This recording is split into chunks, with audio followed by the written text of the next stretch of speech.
Today I'm going to be sleeving some cards from Magic the Gathering, and you have my sincere permission to make fun of me. Okay? So, I have a lot of cards. Some of them are in this little pouch. And it's pretty stuffed with them. You can see they're all waiting for us. And some of them are packaged. There's something so exciting about an unopened package of magic cards. There's also some in baggies. And I should tell you, I am sleeving cards for a friend of mine. All of my cards are sleeved and archived the way I want them. So I have to make some assumptions because these cards are a little bit of a mess. But I have to assume that the cards in these baggies must be decks. I think that they're decks. So I will keep them together. It's a very severe crime against humanity to take apart someone else's magic deck. It's very bad etiquette for a planeswalker. So, like I said, I think they're probably a mess. So we can sort of discover them together. When I saw this pouch of cards,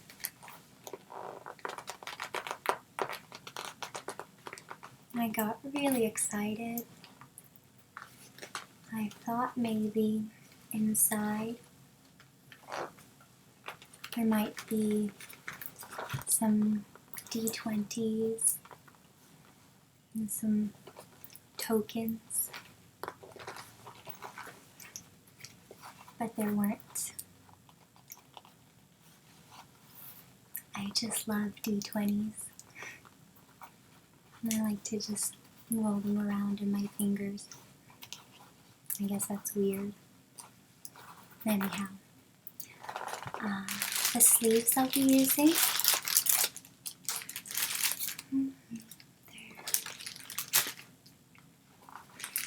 here they are. They are Mayday sleeves, and you can see, if it weren't for the light,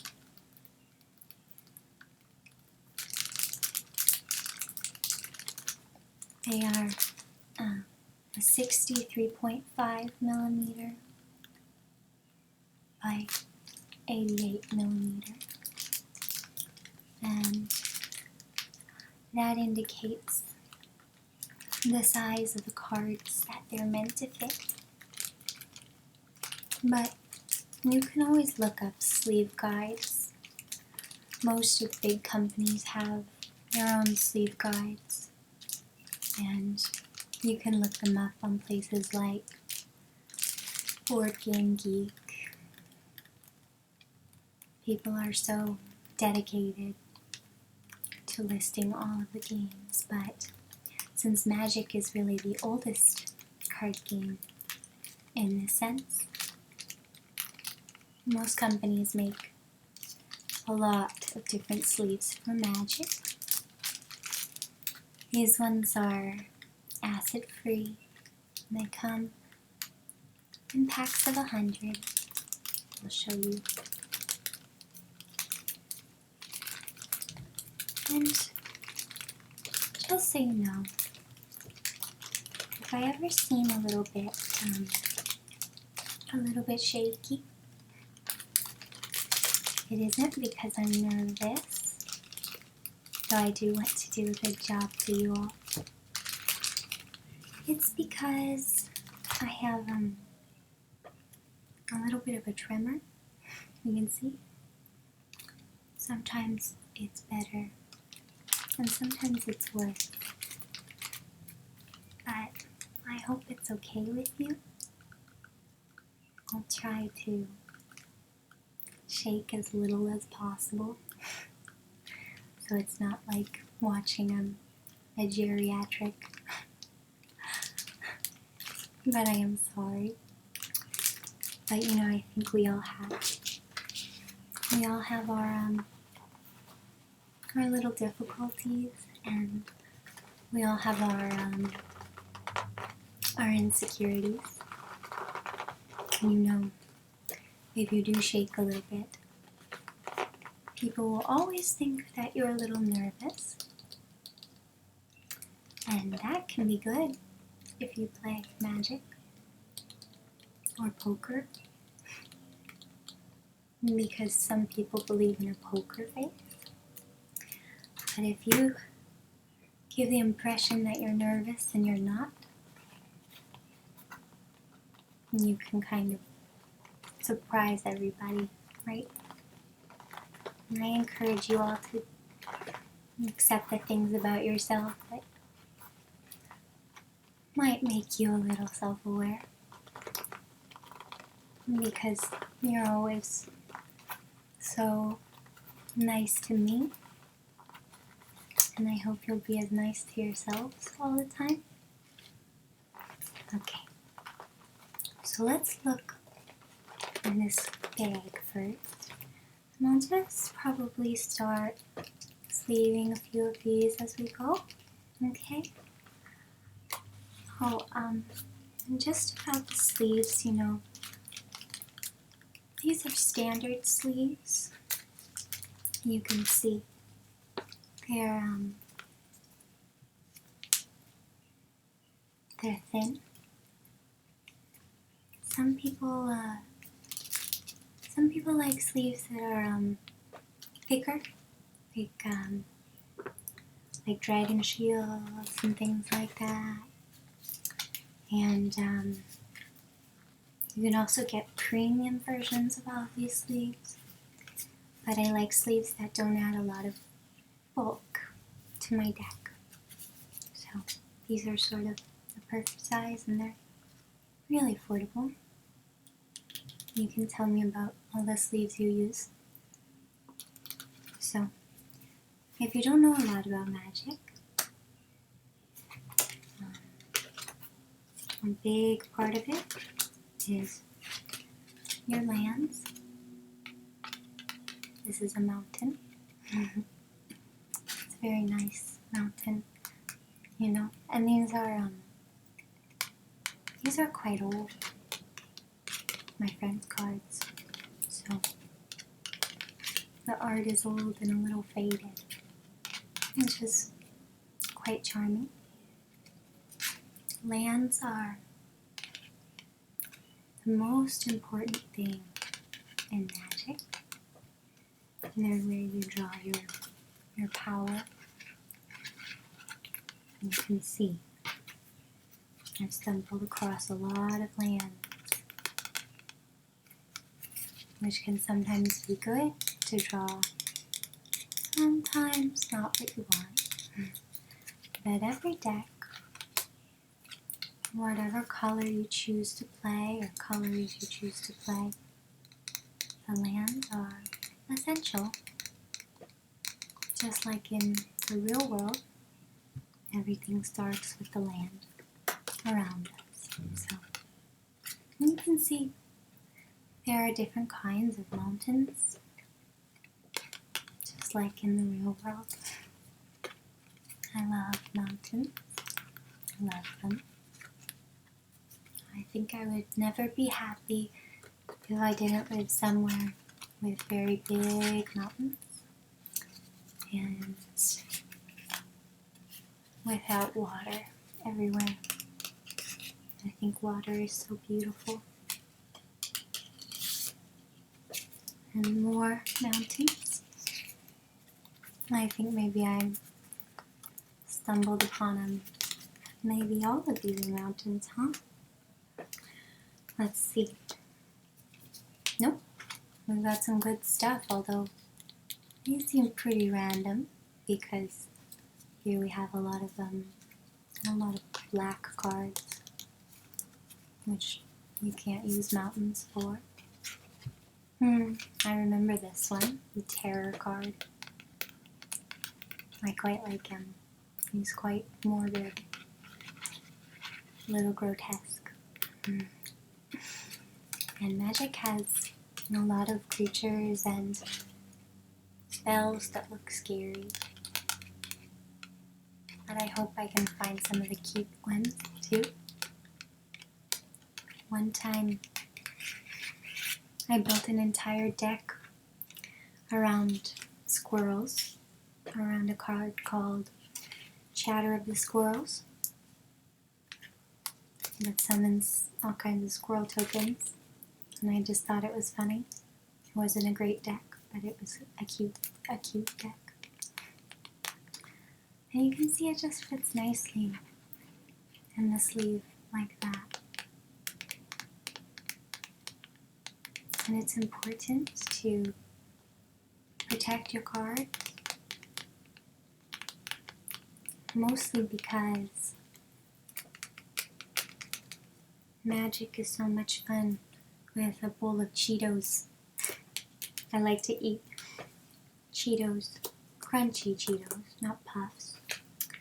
I like to eat Cheetos, but Cheeto fingers, they get all over your cards.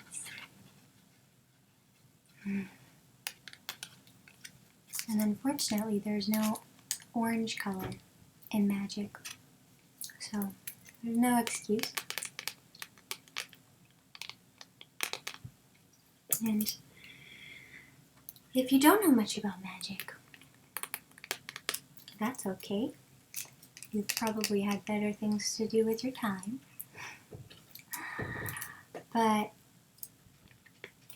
I think one thing that's really fascinating about this game, apart from the complexity of it, again, you'll see that there's so many different kinds of cards, and they're all different.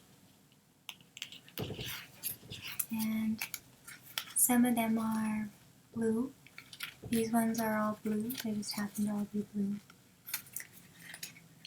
And blue is never one of my favorite colors. A lot of the blue spells are, they're spells that sort of change conditions, which can be great. You can buff and debuff and really throw people off. It takes a smart player to play with blue and a patient player to play with blue. Blue is my favorite color, but not in Magic. Anyway, so the really interesting thing about Magic is that it has a copyrighted movement in it. A lot about it is copyrighted. Started in the early 90s, and it was actually started by an academic. But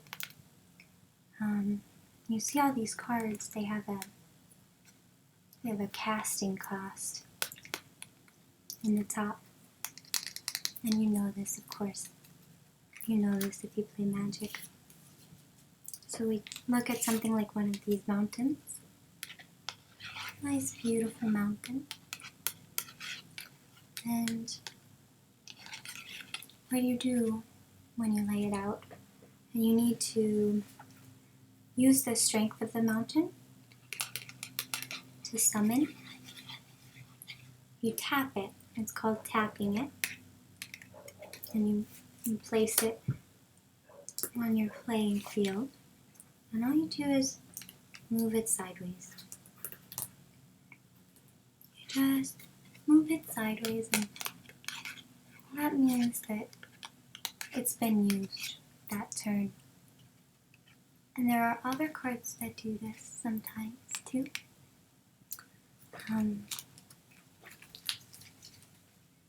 I shouldn't put my elbow on the cards. Don't tell.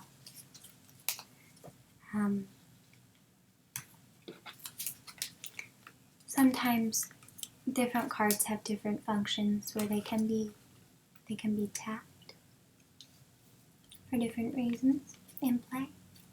And no other game is allowed to have this function. It may sound silly,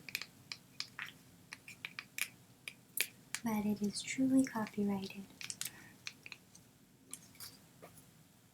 I wanted to tell you a really silly story as I sleeve these cards, and I'll show you if I come on ones that I really, really love. Alright? I'm very familiar with all of the old black cards. It may surprise you that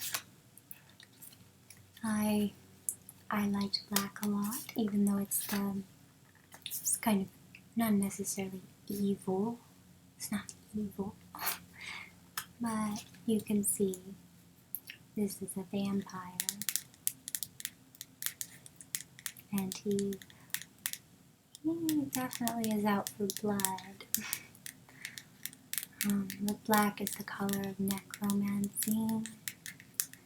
And all kinds of really ghoulish characters. But I like them because a lot of times they can fly. Like the vampire is flying. Soul Scourge. I always love that card. He can fly. And good creatures that don't necessarily cost a whole lot. But my favorite was always red cards. Again, you can see how old these are because they have the white. They have white instead of black around the edge. This guy, well, he's a pretty cute minotaur, isn't he? Now red doesn't run off of creatures as much. This is an enchantment that's really cute. I do love dragons a lot. I love the dragons. So red creatures aren't very powerful. Oh, I'm doing it again. Red creatures aren't very powerful, but they also don't cost much to cast. Red is for people who like to strike quite quickly and decisively. You can deal a lot of direct damage with red cards. You call a deck like that a burn deck.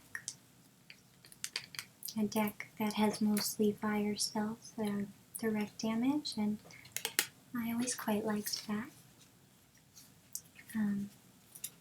I think because it's maybe a good way to surprise people, to maybe mix up the game and maybe not give away your intention so much. Say if you're like like a green deck. And you have to spend a little bit of time showing your hand, as it were. You have to do a lot of sort of setup sometimes to get your creatures out, to get them ready. The green is a color that's all about creatures, and I love creatures. I love animals, and so green is sort of, again, it seems like a deck, a kind of card that I would like, but it was never really my style. And maybe it's good for you. And I think it takes someone very brave to play green, someone very in control. Maybe the most mature people play green. There's also white, and I would often do like white and black decks. I like the contrast of light and dark, of course, but a monochrome deck can make a lot of sense. A lot of whites are, there's healing, sort of fortification with whites. This is a white knight riding in to save the day. And he's on a little horse, which I like. So, I will tell you my story, okay? It's silly, but a long time ago in high school, I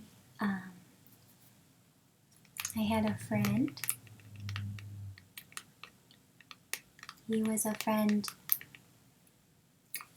who wasn't necessarily in my main social circle, but I liked people, all different kinds of people, and so I knew him and really liked him. And he was sort of unpredictable, and he worked in, I'm just gonna get these all facing the right way. He worked in a card shop, collectible card shop, not a Hallmark or anything. And he didn't get along with the man who ran the shop. And apparently, the man who ran the shop was up to some unsavory business. Something like counterfeiting autographed cards, something like that. Something that made my friend really upset. And this is where the story gets just an eensy bit illegal, so please, let's just call it a hypothetical story. So hypothetically, this friend came to my house. Oh, sorry to interrupt again, but I always loved, this is just a Squire, pretty low level white card, but it has a quote from the Canterbury Tales from Geoffrey Chaucer, and I always loved that. Magic the Gathering is actually a very intellectual game. I think it enhances your imagination and your communication and your storytelling. And they've even proven that it helps kids and teenagers do better in concentration and competition and most importantly, I think it builds their vocabulary significantly. You learn all kinds of words from a whole canvas of different cultural influences. Magic really draws from all kinds of fantastical mythology and history. So, in any case, so my friend comes to my house late one night. I have no idea what's going on, and I should say my parents' house because I was in high school. And he sort of surreptitiously knocked on my door.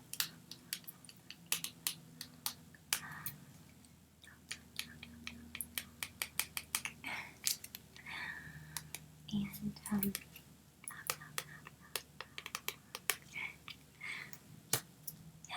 I went to the door, and he said, he was slightly panicked, and he said, "Come here. Come here." And it was dark. I said, "What? What do you want? Where are we going?" And he said, "Well, just come to my car. I have something to show you in the trunk. I have something to show you in the trunk, so come now, you have to come now." This was an extremely strange request.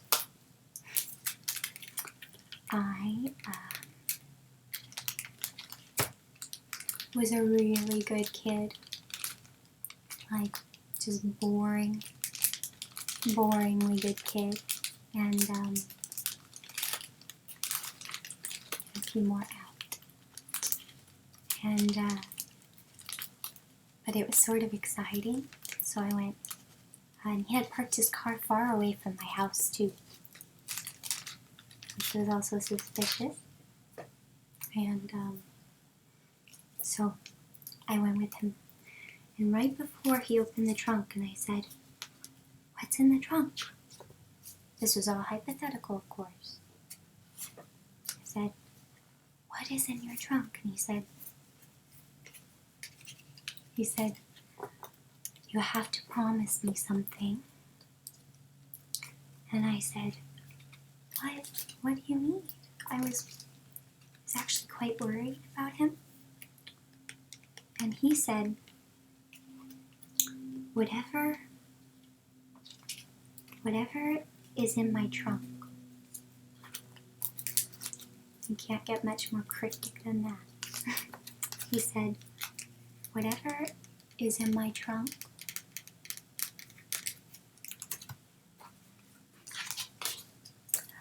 I want you to promise to hold on to it for me and not tell anyone." That is actually what he said. Hypothetically, actually, let's say. And, gosh, I really didn't know what to say, but I was quite an accommodating person, and I was relatively worried about him. And I had all these thoughts about what can be in there, like what could possibly be inside that trunk. And anyway, he opened it, and it was full of magic cards.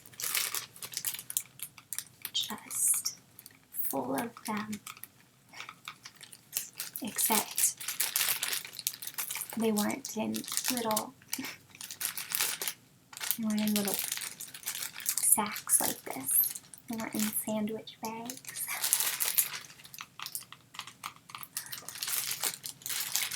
They were in really nice binders, but there were so many. And so he said, "Just please hold these for me. Please hold these for me. I can't tell you anything about them." what you do. You're much smarter and more reasonable than I am. So, you probably would have said, no, that's ridiculous. Hypothetically. You're not going to do that, especially if you're not going to tell me what's going on. But I didn't say that. And I decided to hold on to them. I put them still as if they had some sort of track around them or something. I put them in the very back of my closet. Probably in a bag. There were some loose ones that were in just some bags, so that's probably something like this. But most of them were in those big binders. And I told myself that I was just going to put them in the back of my closet and never use them or touch them or think about them. I had thoughts of someone knocking down, knocking my door down. Knock.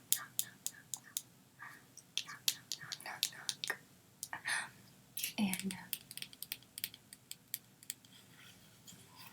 I thought, somebody, the magic police or something, they were going to come. The Wizards of the Coast was going to come. And they were going to find me with these cards.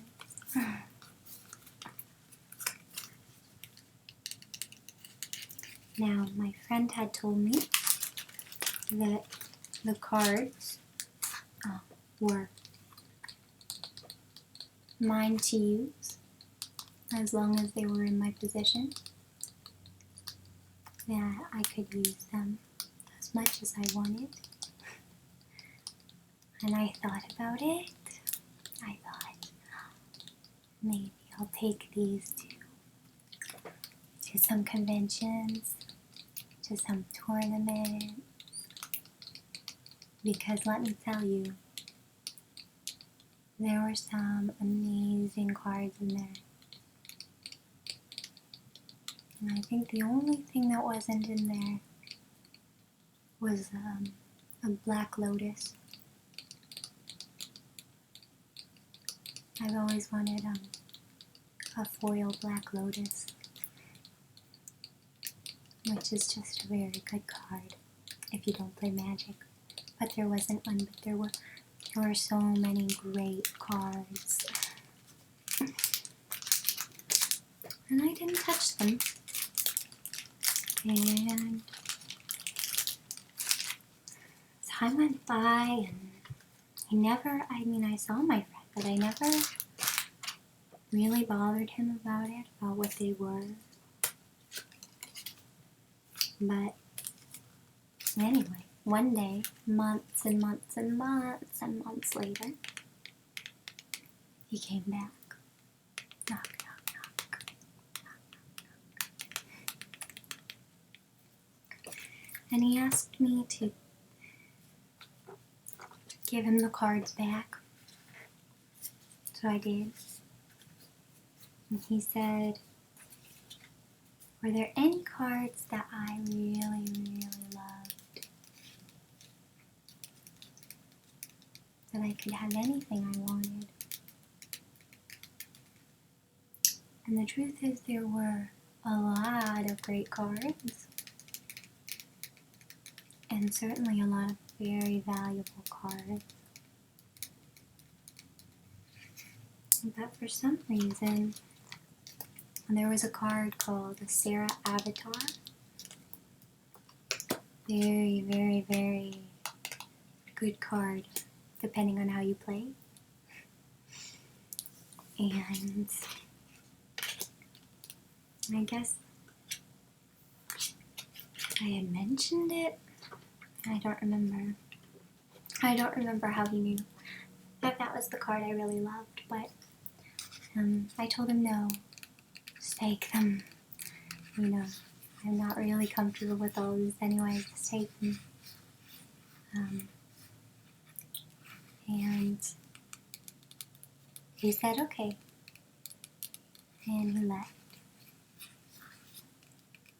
But as I was walking back up the stairs in my house, I heard one last knock, knock, knock, knock, knock on my door. And there was nobody there.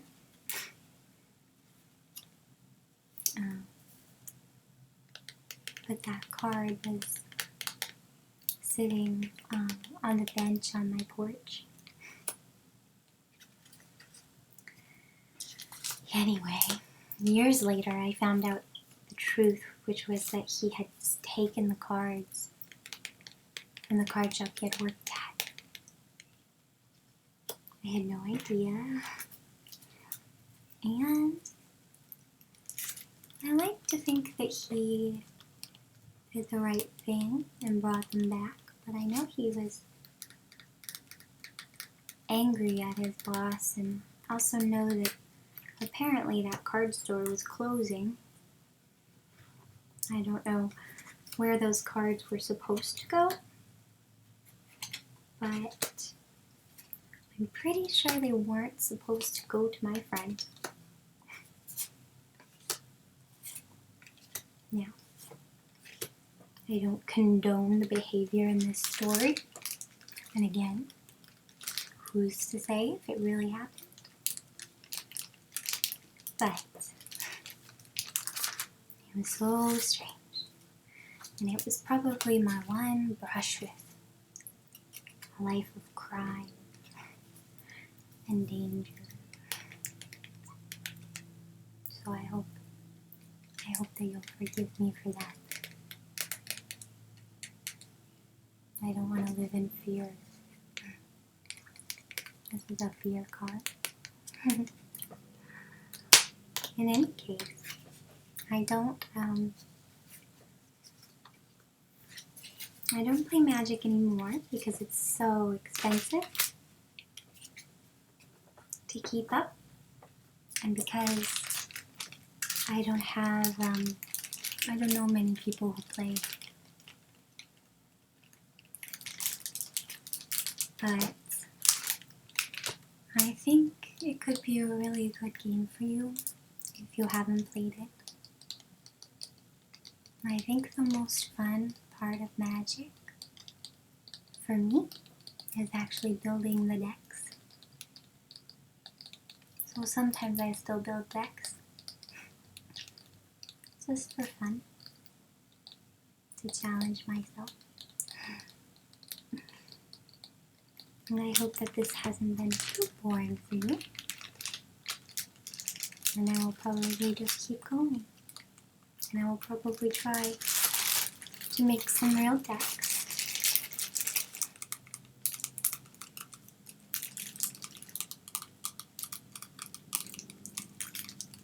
But I hope you have a really excellent day. And I hope that you're, oh, it's so funny. I hope that you're never embarrassed about your hobbies, even if they're silly like mine are. And I will talk to you soon.